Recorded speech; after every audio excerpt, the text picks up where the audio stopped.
Amados irmãos e amadas irmãs, hoje, muito provavelmente, completaremos a resposta à pergunta inicial proposta. Por que a Galileu, foi o palco principal do ministério do Mashiach? Na Santa Convocação Pregressa, paramos no finalzinho do bloco 2, quando estávamos explicitando os significados da palavra Ag, círculo, não esfera, círculo, que é equivalente gematricamente, ou seja, tem o mesmo total numérico, ao vocábulo Galil. Continuaremos a partir desse ponto, examinando outra conexão simbólica significativa da palavra Galil com o ministério de Nosso Senhor Yeshua HaMashiach, para finalizar esse bloco. A próxima conexão que vou apresentar a vocês é com a palavra kol, que significa tudo, todo. Vocês vão dizer, a gematria de kol,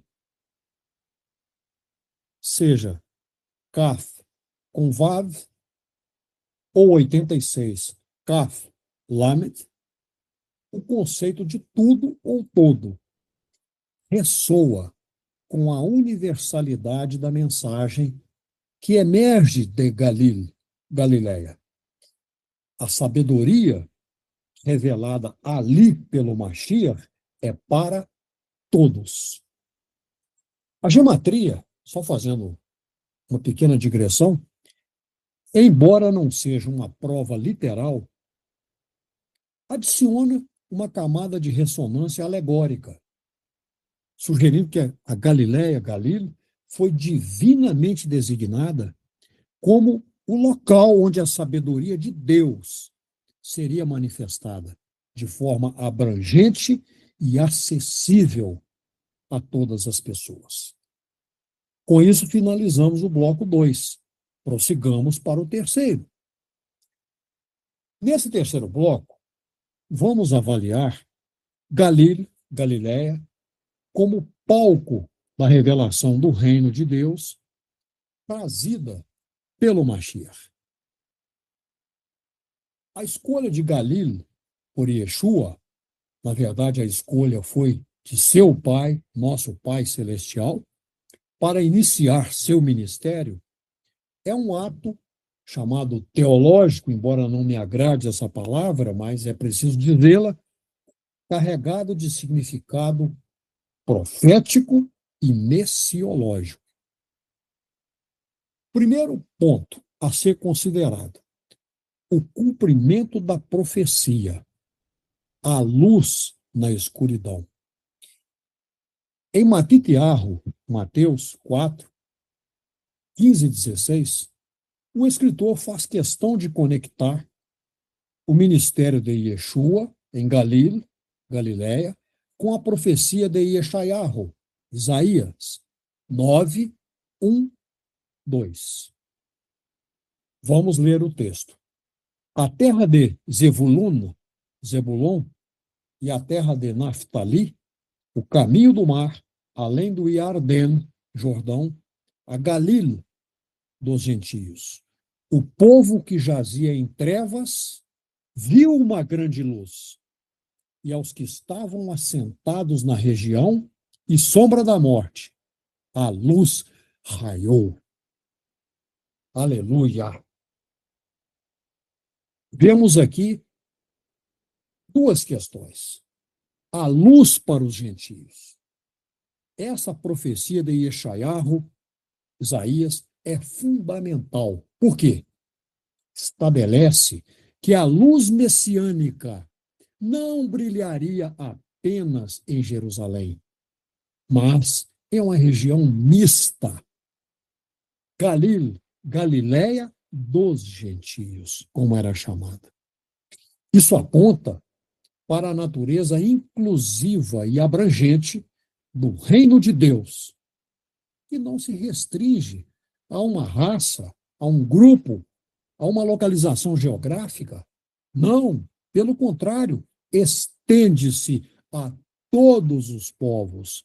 Por isso insisti em ler de novo a passagem de Isaías e Yeshayahu 56, que fala do Shabat, mas ali fala da casa de Deus como casa de oração para todos os povos.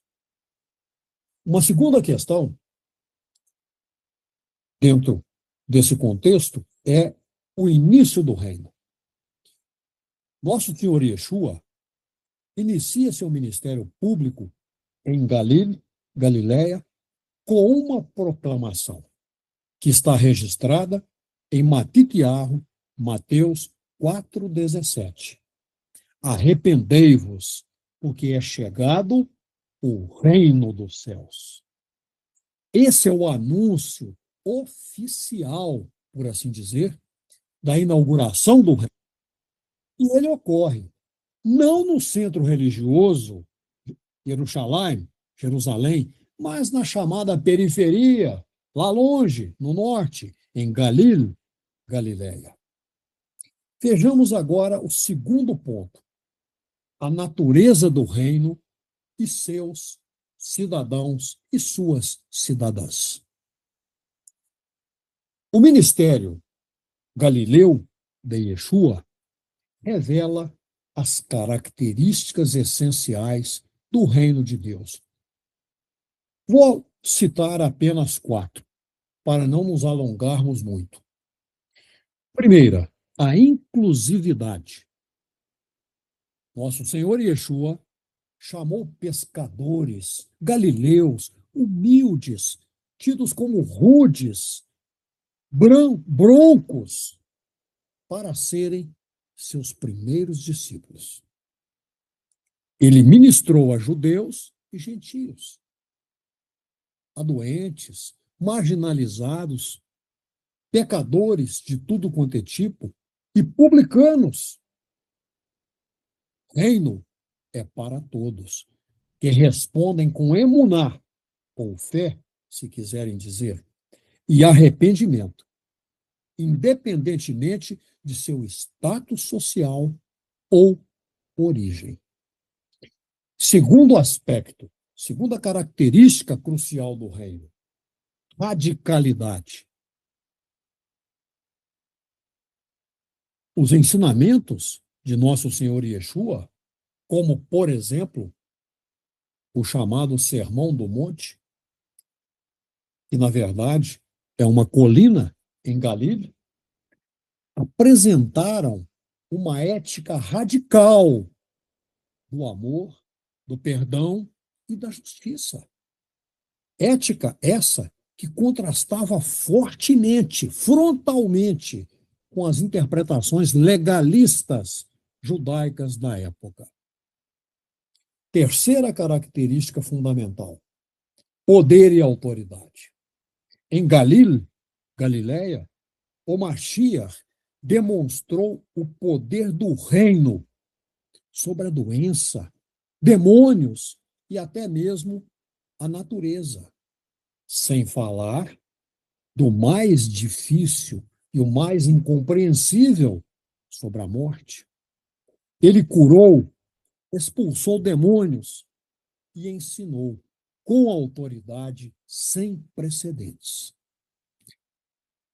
Quarta característica, crescimento que a gente poderia chamar orgânico. Parábolas do reino, frequentemente ensinadas, como sabemos, em um contexto agrícola galileu, por exemplo, semeador, semente de mostarda, fermento e outras palavras similares, ilustram o crescimento orgânico e muitas vezes imperceptível do reino. Agora vamos para uma outra questão importante.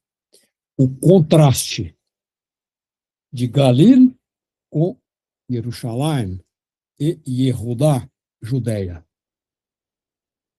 A escolha de Galiléia, também serve como um contraste teológico marcante com Jerusalém, e Yehudá, Judéia.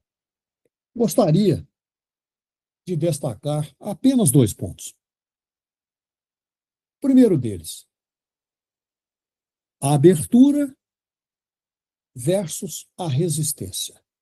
Enquanto Jerusalém, o centro religioso da época, muitas vezes demonstrou resistência e hostilidades ao ministério de Nosso Senhor Yeshua, Galil, com sua população mais aberta e menos ligada às tradições rígidas, mostrou-se muito mais receptiva.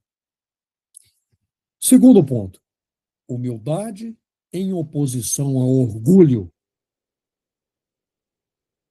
A simplicidade de Galileia contrasta veementemente com o orgulho e a autossuficiência de algumas elites religiosas de Jerusalém, notadamente os fariseus e os saduceus. Em primeira epístola aos Coríntios 1, 27 e 28, aprendemos que o Altíssimo Deus escolhe o que é fraco e desprezado para confundir os fortes. Que tremenda lição transmitida pelo apóstolo Shaul, Paulo. E chegamos ao bloco 4. Aqui analisaremos primeiro a correlação entre a geografia de Galil e o ministério de Nosso Senhor Yeshua. Devemos compreender que a paisagem física de Galileia não foi um mero pano de fundo, uma circunstância casual ou ilustrativa. Na verdade, foi um elemento ativo que moldou e facilitou o ministério de Yeshua. Vou destacar alguns pontos. Primeiro, o Kinneret, ou Mar da Galileia, o Mar de Galil, o coração do ministério. Aqui, considero extremamente relevante nós focarmos em 4 tópicos. Primeiro deles, a base de operações do Mashiach. Cidades como Quifarnaum ou Cafarnaum, cujo significado, para vocês registrarem, é Vila de Nahum ou Vila da Compaixão ou do Conforto. Uma cidade à beira do lago, que junto com algumas outras se tornaram o centro do ministério de Nosso Senhor Yeshua.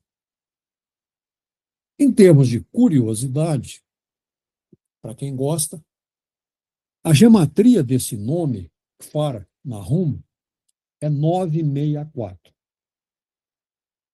Se nós combinarmos esses 3 algarismos, 9, 6 e 4, de forma especulativa, obteremos a sugestão de um lugar onde a sabedoria divina, representada pelo número 9, se manifestou em um contexto humano e terreno.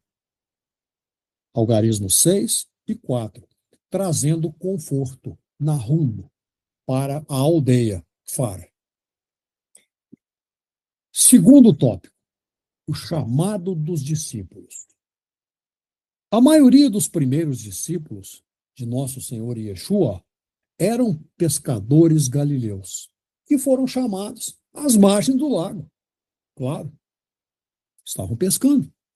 Sua profissão e familiaridade com o mar foram usadas pelo Senhor Yeshua em suas metáforas. Pescadores de homens, que foi o que o Mashiach fez com que eles se tornassem. Terceiro tópico, plataforma de ensino. Nosso Senhor Yeshua frequentemente ensinava às multidões da praia a partir de um barco, como vemos em Matitiarro, Mateus 13:2, por exemplo.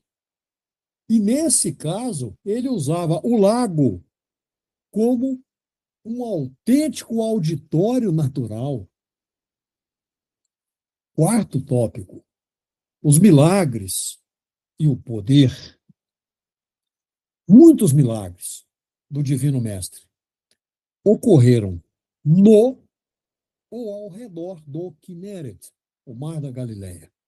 Por exemplo, a pesca milagrosa,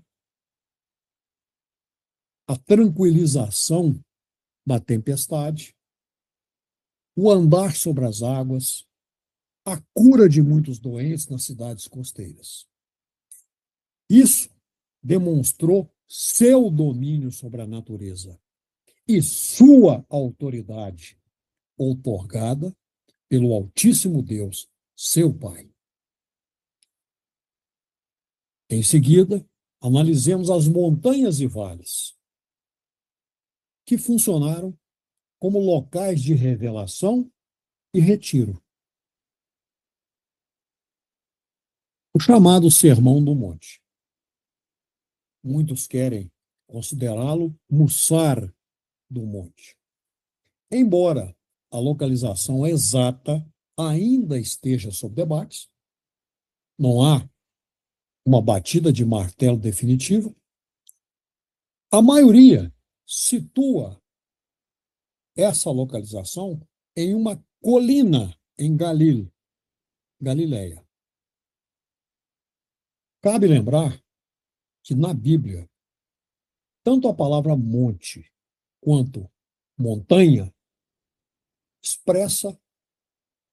contém um significado de lugar de encontro com o Altíssimo Deus e de revelação. Lembrem-se da revelação, da outorga da Torá sagrada no Horev. O chamado Sermão do Monte, com sua nova ética do reino, ecoa muito bem essa conceituação. Quanto a retiro e oração, há muitas passagens que nos mostram que nosso Senhor Yeshua frequentemente se retirava para as montanhas para orar e buscar a Deus. Por exemplo, Yohanan Marcos 6:46, Masei Shlichim, Atos 12:12, 12:25 e 15:37, mostrando a importância da comunhão íntima com o Pai, nosso Pai Celestial, em meio a atividades intensas. E um outro aspecto, a transfiguração. O Monte Hermon, ou um dos picos da Alta Galilé, é o local provável da transfiguração. Você sabe, aquela ocasião em que a glória divina de nosso Senhor Yeshua foi revelada explicitamente a seus discípulos. Cidades e aldeias.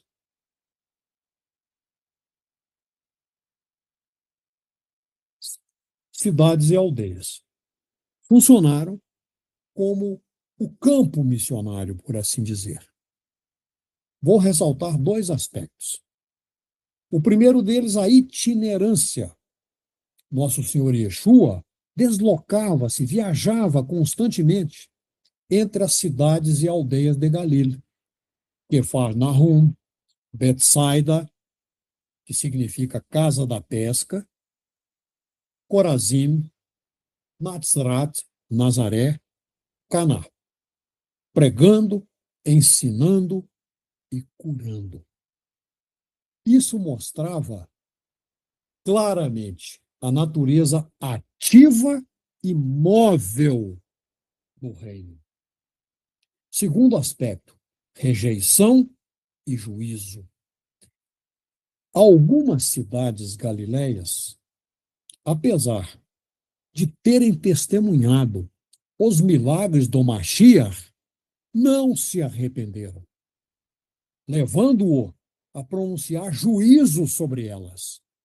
Por exemplo, Matitiarro, Mateus 11, 20 a 24, que sugiro a leitura, destacando a responsabilidade humana diante da revelação do reino. E um outro ponto. Eduardo, Pois não, Mantício? 1 minuto para o final. Muito obrigado. Um outro ponto, dentro dessa rubrica, as rotas comerciais que passavam por Galil e funcionaram como verdadeiros canais de disseminação das boas novas do reino.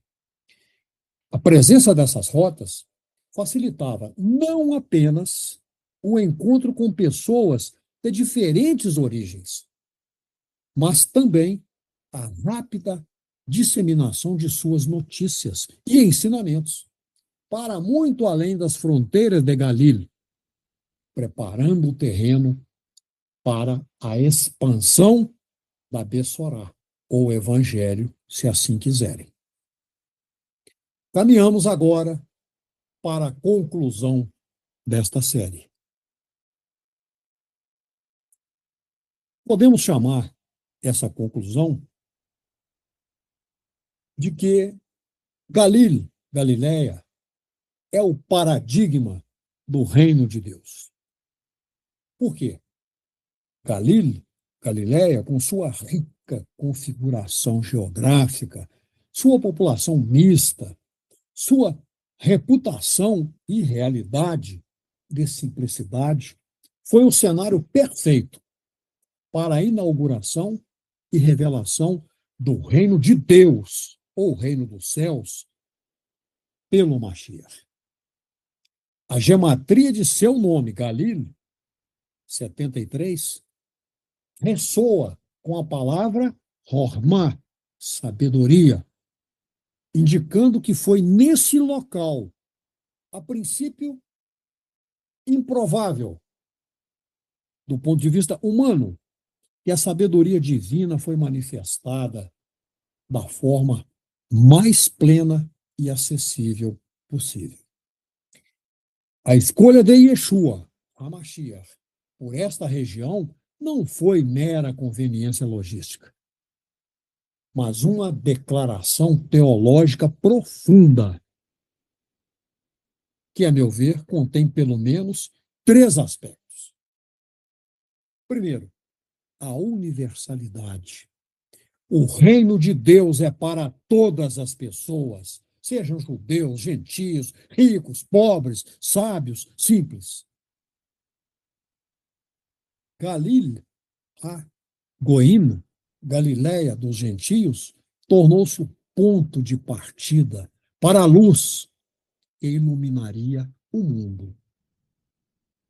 Segundo aspecto, graça e inclusão. O Altíssimo Deus escolhe as pessoas humildes e as marginalizadas para serem as primeiras a receber e proclamar sua mensagem, desafiando as hierarquias e preconceitos humanos. Terceiro aspecto, o poder transformador. A geografia de Galileia, com seu mar, na verdade lago, montanhas e vales, serviu como um laboratório vivo, onde nosso Senhor, Yeshua HaMashiach, demonstrou o poder do reino sobre a natureza, sobre a doença e sobre o pecado. E onde ele plantou as sementes que cresceriam para transformar o mundo. A sabedoria de Deus, amados irmãos e amadas irmãs, manifestou-se na periferia para alcançar a todas as pessoas, ao focar nos fundamentos, na inclusão, na acessibilidade, transcendendo as complexidades e os preconceitos que predominavam e predominam no mundo. Galileia ensina-nos que a maior revelação e a mais profunda transformação, muitas vezes, começam nos lugares menos esperados, como expressão da soberania, da vontade de Deus, na execução de seu plano perfeito de redenção e nova criação. Amém. Amém.